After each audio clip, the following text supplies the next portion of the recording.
জয় রাধে। জয় নিতাই চৈতন্য।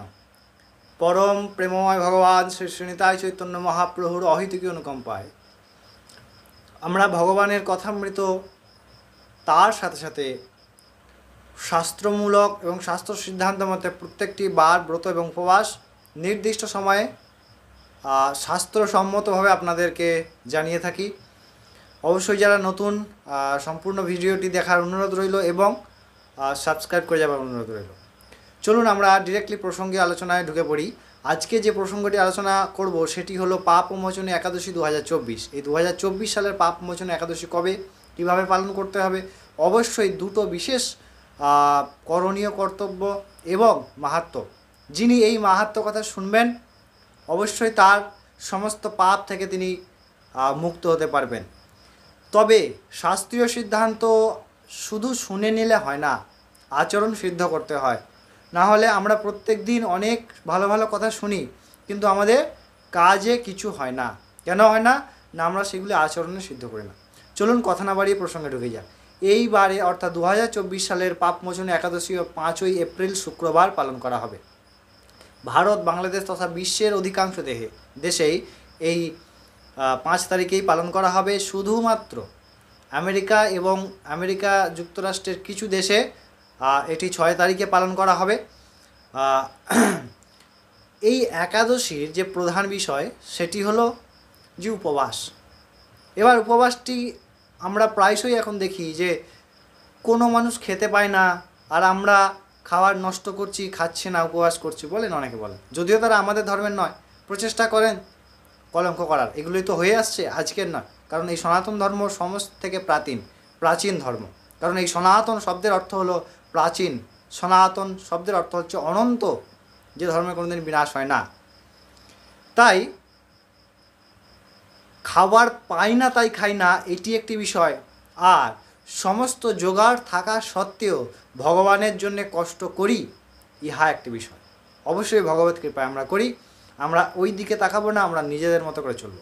চলুন অবশ্যই সেই বিষয় জানানোর আগে আপনাদেরকে পরের দিন অর্থাৎ 6 তারিখে এই একাদশী যে পারণ, সেই পারণের সময় আপনাদেরকে জানিয়ে দিই।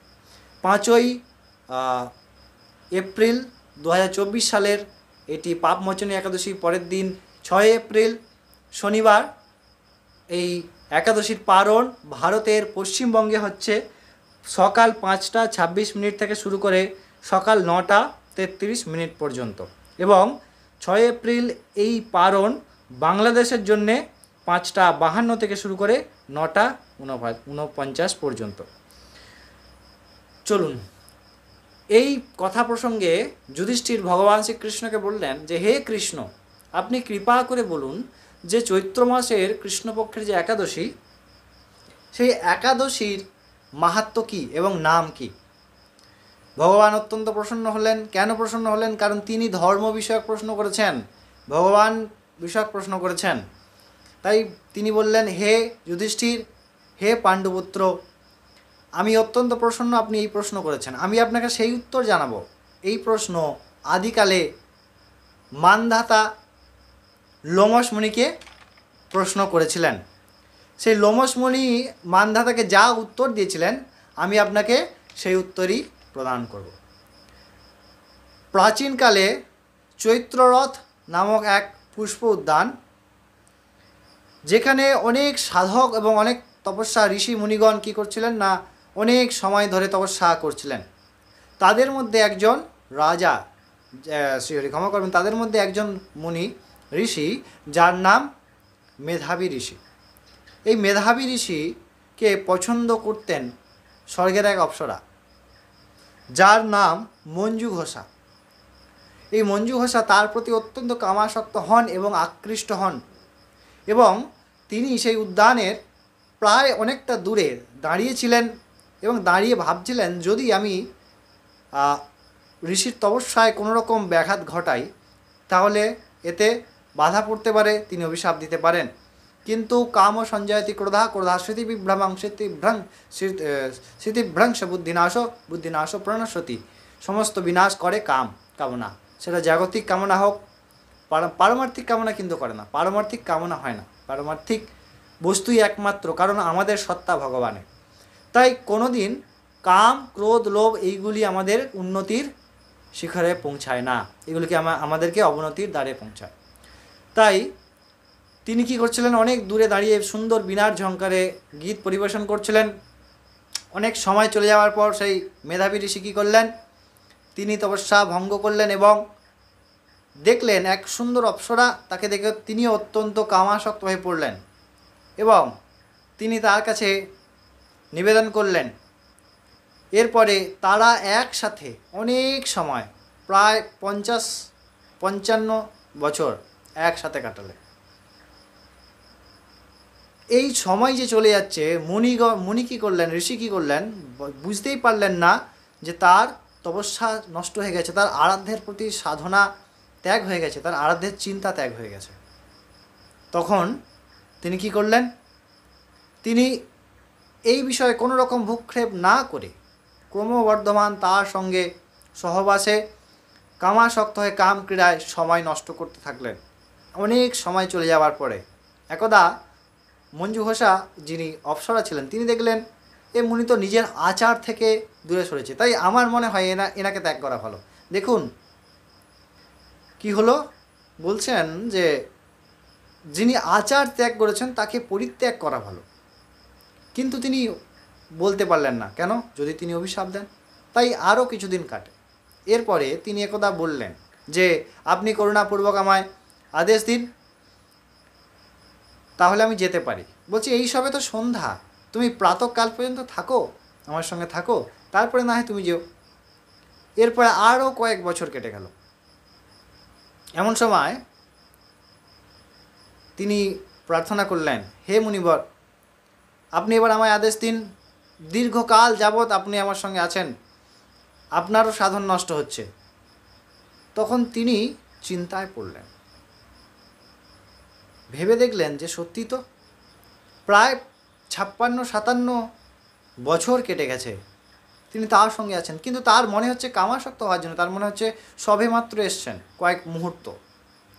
তখন তিনি অত্যন্ত ক্রোধিত হলেন, রেগে গেলেন এবং অভিশাপ দিলেন কাকে, শ্রী অপ্সরাকে, যে হে পাপিষ্ঠা, তোমার জন্যে আমার তপস্যা নষ্ট হয়েছে, আমার সংকল্প নষ্ট হয়েছে, আমার আরাধ্যের সাধনা নষ্ট হয়েছে, তাই আমি তোমায় অভিশাপ দিলাম, তুমি প্রেত জন্মপ্রাপ্ত হও, প্রেত শরীর প্রাপ্ত হও। মুনির অভিশাপ যখনই বলেছেন, সাথে সাথে তার শারীরিক সৌন্দর্য নষ্ট হয়ে তিনি প্রেত দেহ প্রাপ্ত করলেন। এরপরে তিনি ক্ষমা চাইলেন এবং প্রার্থনা করলেন যে কিভাবে এই অভিশাপ থেকে কাটানো যায়। তখন মুনি তাকে সেই পথ বললেন যে চৈত্র মাসের কৃষ্ণপক্ষীয় যে একাদশী, পাপমোচনী একাদশী, ইহা যদি তুমি সঠিক উপচারে পালন করতে পারো তাহলে নিশ্চিত তোমার সদ্গতি হবে। তিনি পালন করলেন এবং তিনি আবার সেই পুনরায় দেহ প্রাপ্ত করলেন, স্বর্গে ফিরে গেলেন এবং ঋষির তপস্যা ভেঙে পড়ার জন্য তিনি তার পিতা চব্বলের মুনির কাছে গেলেন এবং তার কাছে প্রার্থনা করার সময় তিনিও একই উপদেশ করলেন। অবশ্যই একাদশী নির্জলা সজলা সব প্রকার হয়, পঞ্চ রবিশস্য শাস্ত্রমতে বর্জনীয়, কিন্তু বিষয় হচ্ছে গুরু যেমন আদেশ করবেন, গুরু সাক্ষাৎ পরব্রহ্ম, তাকে যদি আমি সাক্ষাৎ ভগবানের নাম বলে মানি, ভগবানের স্বরূপ, গুরু সাক্ষাৎ ভগবানই হন, তাই তার আদেশে চলবেন। শাস্ত্রীয় বিধান অবশ্যই আমি আপনাদেরকে বললাম, কিন্তু বারবার বলছি আপনার গুরু যেমন প্রকার আপনাদেরকে আদেশ দেবেন, আপনার সেই প্রকারে সিদ্ধান্ত মেনে অবশ্যই একাদশী পালন করুন, আপনি নিজে করুন এবং আপনার আরও সম্বন্ধীয় যারা যারা আছেন প্রত্যেকের কল্যাণ, তিনি প্রকৃত আত্মীয়, তিনি প্রকৃত বন্ধু, যিনি বন্ধুর কল্যাণ করেন, যিনি এক আত্মীয় আর এক আত্মীয়ের কল্যাণ করেন, তার উপকার করেন। অবশ্যই আপনারা সবাই মিলে এই একাদশী পালন করুন, খুব করে ভগবানের হরিনাম জপ করুন, অবশ্যই ভগবানের নাম জপ করবেন, কীর্তন করবেন, যদি সম্ভব হয় গ্রন্থ অধ্যয়ন করুন বা কোথাও ভগবানের কথা হচ্ছে আপনি সেখানে সাধু সঙ্গে ভগবানের কথা শুনুন, ভগবান অত্যন্ত প্রীত হন। যদি কেউ রাত্রেই জেগে নিশি জাগরিত করে হরিনাম করেন তা অত্যন্ত ফলপ্রদ, ভগবানের ধাম।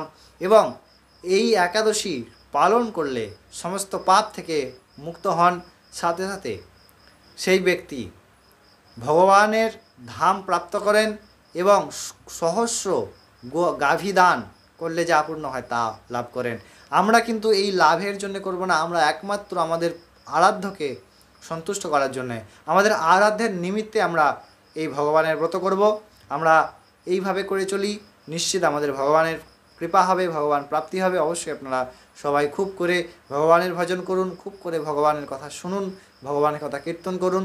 তাছাড়া এই কলিযুগে আমাদের বেঁচে থাকা অত্যন্ত দুর্লভ, মানে কষ্টকর এবং অত্যন্ত, এই দেহের পরে, এই দেহ ছিন্ন ভিন্ন হয়ে যাওয়ার পরে পর জন্মে যাতে আমাদের জন্মাতে না হয়, আমরা ভগবত ধাম প্রাপ্তি করতে পারি, আমরা ভগবত প্রাপ্তি করতে পারি, তার জন্য অবশ্যই ধর্মপথে চলুন, ভগবানের নাম করুন এবং অবশ্যই প্রাত্যহিক শ্রীমদ্ ভগবদ্গীতা সকালে এবং প্রতি ব্রতবার এবং অনুষ্ঠান পূজাগুলির বিশেষ বিধিপূর্বক ভিডিও পেতে অবশ্যই আমাদেরকে সাবস্ক্রাইব করে সঙ্গে থাকবেন। ততক্ষণ আমার প্রাণারাধ্য ভগবান শ্রী শ্রীনিতাই চৈতন্য মহাপ্রভুর করুণায় অনেক ভালো থাকবেন, অনেক সুস্থ থাকবেন।